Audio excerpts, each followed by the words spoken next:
I'm going to show you 3 different ways to set up a leg extension at home. One of them is going to be with a dumbbell, one of them is going to be with a band, another one is going to be with cables. I don't have a preference which you use. I want you to look at all 3, try all 3, and see which one makes the most sense for you. Obviously, if you don't have cables, that one's not an option.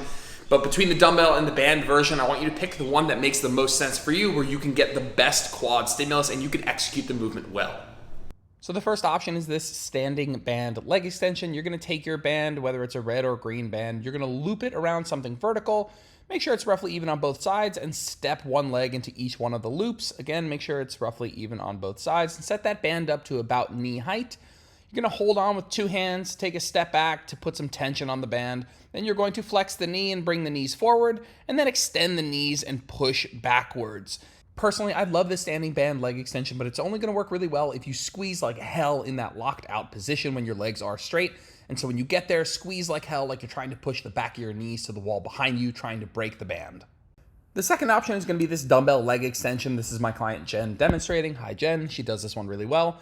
You're going to sit at the edge of a bench and you're going to plop your legs up over a foam roller, and then you're going to put a little towel down on your laces, which is not mandatory, but we do find it to be a bit more comfortable this way. And then you're going to put the dumbbell down on top of that, keeping your feet close together so the dumbbell doesn't fall out to the sides. Put your hands back on the bench, lean back slightly, and extend the knee.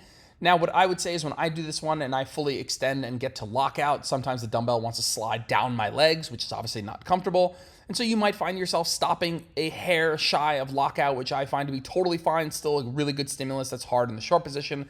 So give this one a try. Again, the towel's not mandatory, but it is recommended. And if the dumbbell is falling down your shins, then maybe just stop a hair shy of lockout. Give this one a shot.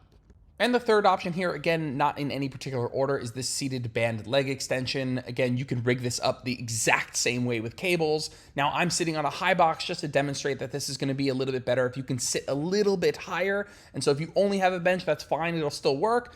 But if you can sit on a pair of bumper plates to elevate yourself a little bit more on top of that bench, or you have a box like this, I recommend using it. Attach a carabiner to a band and then link it to the back of your ankle straps. You can also do this bilaterally or with both legs. And again, you can do this with a cable, so you can use 2 ankle straps and attach them to both legs and then give that a shot. I find the single leg version to be slightly more comfortable for me, but I've seen my clients do it with both legs at the same time and it works really well.